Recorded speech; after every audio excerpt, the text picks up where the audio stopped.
I don't want to hear nothing today. Nothing.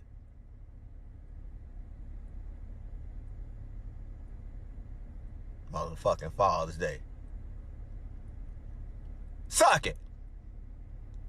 That's all I'm saying, all motherfuckers. Suck it. I want no motherfucking tie. What it do is your boy TC and J Patron. And this is the King Talk Podcast. The NBA Finals. As predicted, the Raptors came out with the win in Game 6. And I lost all my money. It's gone. Is it? If you voted, not voted, but if you bet it on Golden State, feel sorry for you. They took that L. I predicted, man. Like, you could just tell how they was playing. They weren't going to make it to no Game 7. It's going to be a wrap. And I can tell that Kevin Durant probably knew that too. So tell me, what was the point of him even trying to play in this? I think just so they could have a fighting chance to maybe win. Did they win that game when he came back? They won that one, didn't they? Yeah, by 1 point though. Yeah.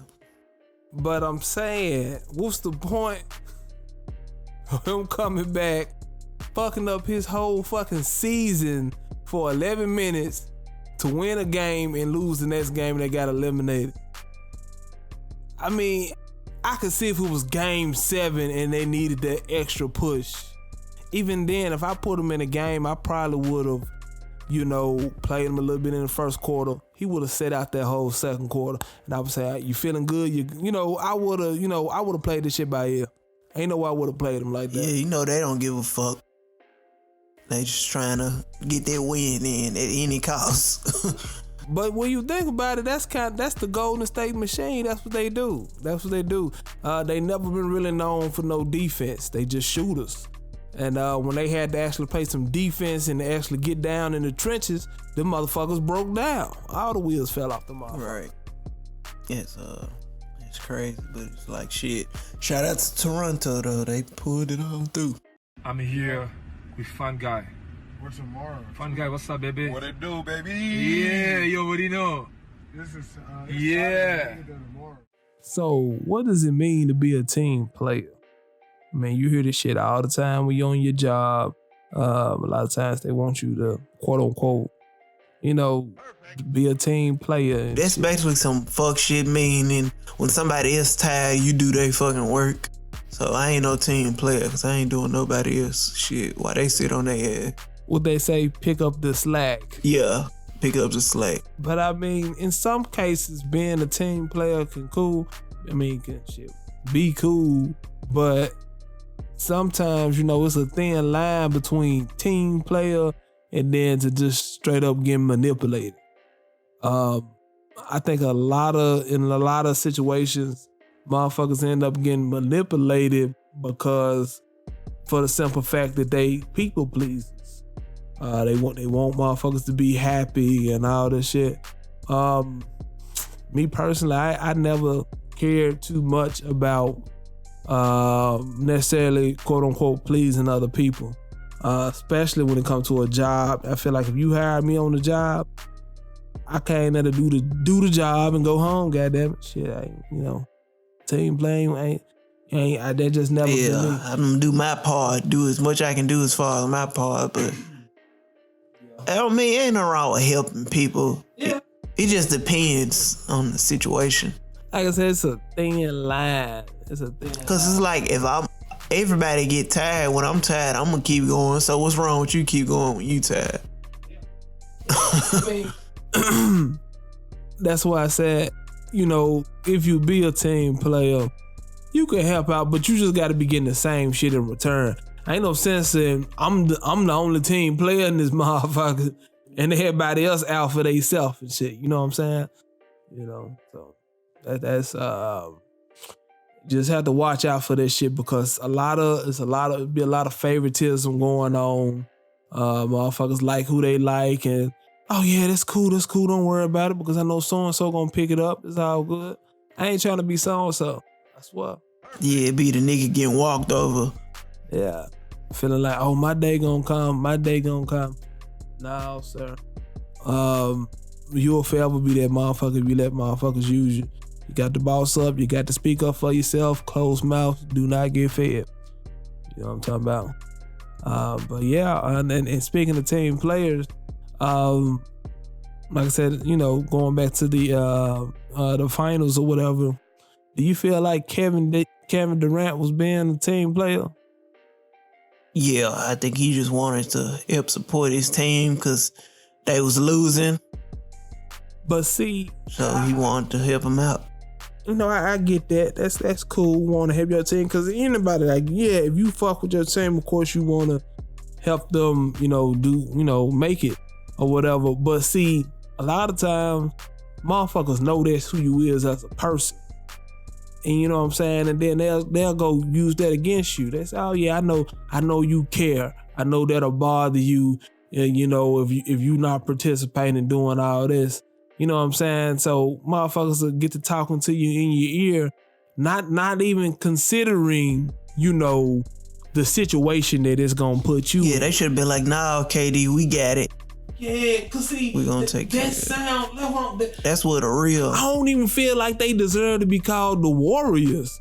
Because honestly, at the end of the day, I'd be like, all right, if my partner down, look, dude, whether we get this ring or not, it's all good. We can get them next year. You worry about yourself. Yeah, your health should be more important than a fucking ring. But I mean, I don't know. I don't play basketball, so Yeah. I get that, but at the same time, that, like, look at it like this. All right, okay, you rapping or whatever, right?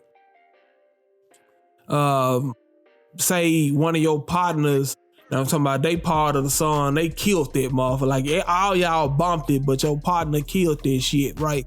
But then say your partner was sick or something, he got a real bad cold, motherfucker down there got the flu or something, he can't even talk and shit. You finna tell your partner, hey, come on the stage, man. Look, man, we at the Grammys or something, man. You got to perform, man, cause you got the favorite part.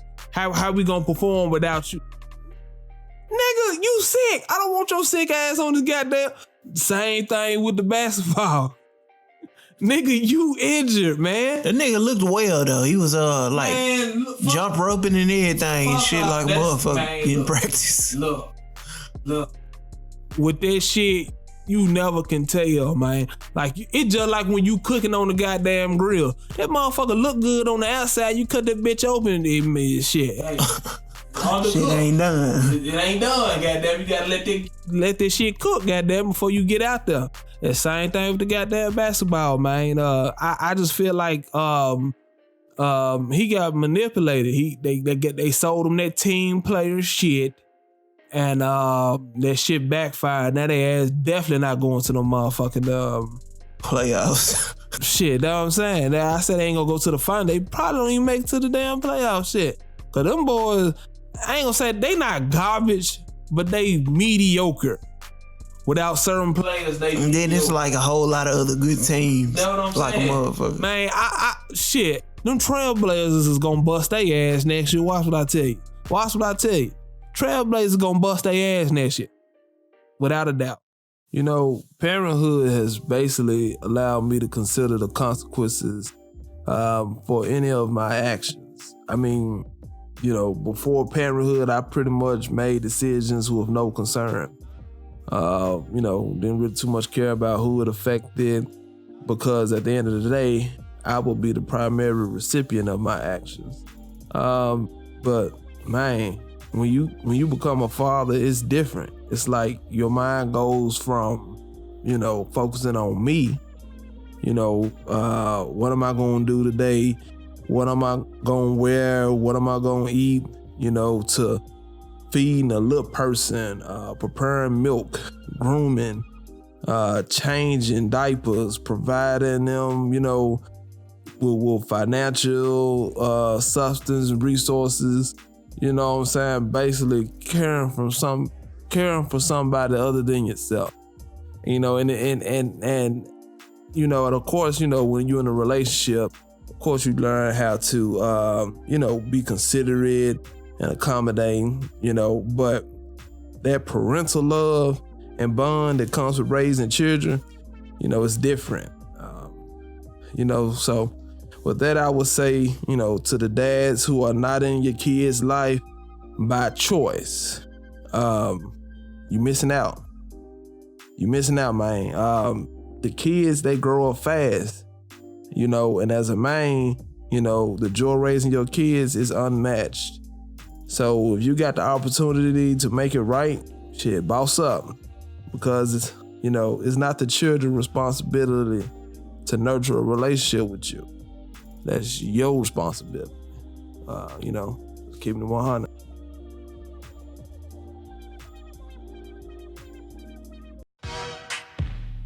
Something's happening in my neighborhood. Something's changing in a big way. It's called rock. Money's the key to end all your woes. Your ups, your downs, your highs, and your lows. Cops is on us. More street business means more problems we don't need. It's like that. Mark your calendars. Shit, one of my favorite shows is coming back in July. Snowfall. And for those of you that, you know, not aware of the show, Snowfall is an American crime drama created by the late great John Singleton. It's set in Los Angeles, 1983. Basically, it revolves around the first crack epidemic and its impact on the culture of the city of LA. The series follows the stories of several characters whose lives are fated to intersect. 19-year-old drug dealer Franklin Saint, Mexican luchador Gustavo. There's a lot of El Oso Zapata. Okay. There's a lot of shit going on. Basically, like I said, you know, crack epidemic is exploding on the city. You know, young niggas is broke. They trying to get some money. So basically, you know, that's just what it's all about, man. Niggas just, you know, out here getting money. And, you know, I don't necessarily glorify, you know, this type of shit, but it's a good show. It's a good show. Right now, season 3 is set to come out in July. Season 3 will be set in the summer of 1984 as the crack cocaine epidemic spreads through the city. Consequently, police are starting to wake up and basically peep game. You're gonna have a lot more. Probably it's finna get into like, you know, some investigation type shit. And you know how that goes. Once they get to investigating, niggas get to talking. But it's gonna be dope, man. I can't wait. So mark your calendars for July. I don't know the specific date that it's gonna be released, but I know it's supposed to be coming out in July 2019. So check it out on FX. Man, for most people, you know, music gets them through their day. You know, every now and then, you know, just certain situations or whatever that is like a certain song fit that situation. With that, you know, I think my favorite aspect of music, it's not really necessarily about the lyrics or whatever. You know, I like good deep lyrics or whatever, but you know, I have to be in the mood for that shit. For me, it's about the flow. You know what I'm saying? Some shit just, they ain't really got to necessarily be talking about nothing, but as long as that flow just hitting like that, you know what I'm talking about? That shit just killing it. But so who had, you know, some of the hardest flows that you can think of? Talking about like right now, or just any period. Right now, Money Bag, yo, he got it right now with the flow. I don't think nobody just fucking with his shit. If I had to think about somebody flow, current rapper, I would probably say, I fuck with Kendrick. I fuck with Kendrick flow. You know, some folks try to duplicate it or whatever. And I like Future flow too. Future got a tight flow too. You know what I'm saying? Yeah, but name some of the old, just like, you know what I'm saying? I say the veterans. What's some veterans that you feel like they had the hardest flows back in the day? Well, Project Pat, of course. I know I'm naming Memphis rappers like a motherfucker, but yeah, Pat, Ludacris, even though he ain't one no gangster rapper, but he had one of the hardest flows. Oh yeah, he had a good flow too. I say Snoop Dogg had a cool flow. Cause ain't nobody had no sound like him. Like laid back shit. I fuck with I almost said Flute. Who the fuck is Flute? Face ass. Flute Dog. Bloop bloop. Face ass. Pimp C though. Pimp C had a hard ass flow. Pimp C coming that motherfucker talk this shit on the track. I fuck with Pimp. Boosie flow was dope. That's a lot of them motherfuckers still killing. Like you said, Project Pat. You know, I like this shit where it's like, for me, a flow is basically being able to go at a certain speed, but you got control of it. That's what a flow is for me. Somebody to just, just tongue twisting or something, and they ain't got no necessary. I think like having control of it, that's what made Bone Thugs and Harmony and Twista them shit. Lord Infamous. All them niggas, man, that actually did that tongue twin shit, they had control of it. Where, they could stop and go, harmonize, all types of little shit with them motherfuckers. As opposed to today, it seems like they'll do, like everybody'll do that little popular flow, and then they'll just go off and do some other shit. Yeah, like Migos. Yeah, everybody rapping like them. Yeah, and that's no knock to them, because I feel like Migos, out of the young niggas, they set the bar for that young nigga music, man. So, yeah, just a few flows I fuck with though.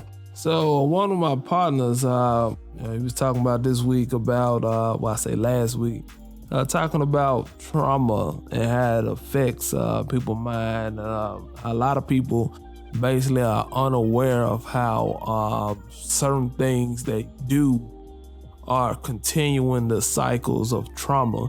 And not to put blame on anybody, but a lot of us, when you experience trauma as a child and when you're a kid, you don't know what the fuck you experiencing and shit. You know what I'm saying? It was talking about some of the reasons that as a growing up as a child, things that cause trauma in our lives. You got unstable, unsafe environments, separation from a parent, serious illnesses, intrusive medical procedures, from surgeries, sexual, physical, or verbal abuse, domestic violence, and neglect. I feel like just as human, at some point in time, you're gonna experience some type of trauma. I don't care what type of household you grew up in. You might not have to wake up to gunshots every day, but it's some type of trauma that you experience, something that you experience, but it may not necessarily been explained to you well. And from that, you develop negative feelings about it and shit. You know what I'm saying? And some of the symptoms that you may see, and I believe these symptoms can carry on into your adulthood. From an emotional or psychological standpoint, you may experience shock, denial, disbelief, confusion, difficulty concentrate. And I'll be honest, that's something that I deal with. Probably I will say on a daily basis, difficulty concentrating on certain things. So, and it don't necessarily mean that you got a disorder or some shit. Like I said, this may have just been a habit that you developed over time or whatever as a coping mechanism. Also, they said you may be one of those, the type that are, irritable all the time, get upset a lot, mood swings. Some may experience anxiety, fear, guilt, shame, self-blame, withdrawing from others, like, antisocial, feeling sad or hopeless, feeling disconnected or numb. And I'm pretty sure, like I said, a lot of us have experience those type of things or whatever. And I'll be honest, you know, some things may have caused these things that you are not necessarily aware of. But I don't feel like that's the purpose, you know what I'm saying, of guiding your focus. You know, a lot of times if you want to get over some things, you just got to, you know, you got to replace some of those bad habits with good habits. You know what I'm saying? You know, get into things that are uplifting, you know, to your spirit. Some of those things that enhance your mental state. Some of those things that make you feel good physically, you know, exercise, eating good. You know what I'm talking about? And sometimes it's just good just to, you know, be able to vent, talk to people, have somebody to listen to. You know what I'm saying? You know, and sometimes when you ain't got nobody to talk to, sometimes you need to listen to yourself, because, you know, we may all, you know, you may not have somebody that there to listen to you. And in those cases, sometimes you have to just sit back and listen to yourself, you know, figure out, you know what I'm saying, like, what is it? Like, what's causing me to feel like this? It's sometimes I can just speak from personal experience. Sometimes, you know, I may just get just overly anxious or something and it's about nothing. Shit, I ain't got nothing going on at that moment and just get real, you know, anxious about some shit, you know. But like I said, sometimes you have to just, one thing I like to do is I like to ask myself like a series of why questions. You know what I'm saying? Like I might ask myself, you know, why do I feel like this or whatever? And then I'll give an answer to it. And after I get that answer, I'll write down, okay, so why? Why is that? And constantly, I just, you know, constantly ask those why questions till I get down to the root of what I'm really feeling. Because, you know, it's just like as you become an adult, you know, when you know, you're trying to get money and function or whatever, you know, it's hard to sit back and think about all that emotional, you know, and why, especially as a man, you don't want to think about no shit like that. But sometimes it do you some type of good to be able to, you know, like I said, just sit back and listen to yourself. You know what I'm saying? And figure out, and also be mindful of what you want. Because when you try to, like a lot of people like to finesse or like to hide their intentions and all that shit. In which, you know, you may be trying to hurt somebody else by doing that, but at the end of the day, you hurt yourself. Because when you become unconscious of what you want, you just start doing shit. You don't know why you're doing it, but you just doing it. You know what I'm saying? You telling people, oh yeah, I'm this, I'm that, and I like this or whatever. When deep down inside, you know what I'm saying? Hey, you may want to pursue this dream or pursue this type of goal or whatever, but you're too afraid to tell somebody. You know what I'm saying? Or you're too afraid to admit that to yourself. So that's all I got for that, man. Just keep it 100 with yourself. Keep it 100 with yourself. You know that, you know, all our problems start, in my opinion, from within. So you fix the problem within, and all this stuff on the outside, it'll get in line. I say one of a parents' worst fears is having to bury a child. You know, in a perfect world, when nobody had to experience that, but evidently that's the world we live in. You know, as parents, you know, you got fathers and you got mothers. You know, we love differently. Whereas a mother, you know, she's a nurturer. You know, she puts her focus on the child's feelings. Wants the child to feel loved. Wants the child to feel wanted. You know, focusing on developing, you know, character and personality. Whereas a father, you know, a father may focus on developing a skill set within the child. You know, developing their abilities to survive and how to interact, you know, and, you know, basically know the game, you know, show them the game, show them how to move out here in this world. You know what I'm saying? You know, as a father, I can speak for myself, you know, one of my main concerns is protection. You know what I'm saying? That's it. That's it. You know, we want our child to grow up and be a productive adult. But more than anything, we want our children protected. Around about midweek last week, a man was shot and killed in Frazier on Wednesday, following an altercation with the U.S. Marshals. Basically, it stemmed from a tense standoff between the police and the residents. On Thursday morning, they identified the individual who was killed by the police. And then, of course, after that happened, you know, it was a lot of rioting and, protests.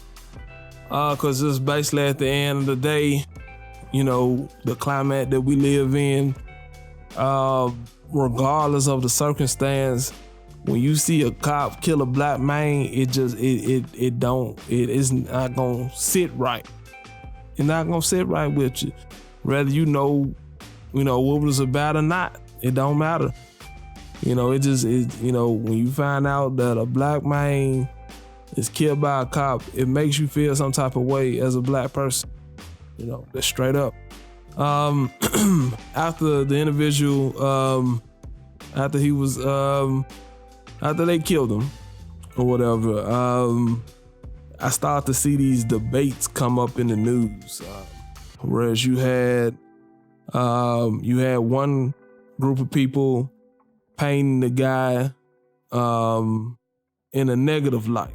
And you had another group of people painting the guy in a positive light. At the end of the day, it's certain things you do that come with consequences. We all know that.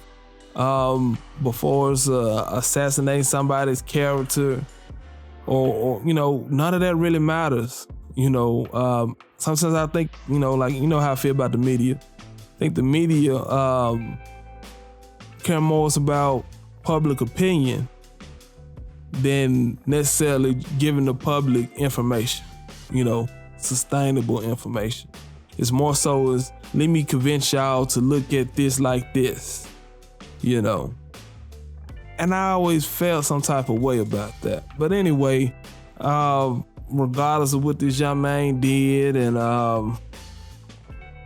he still was somebody's son, still was somebody, I'm sure somebody's brother, somebody's cousin, and to those people, they missed their relative.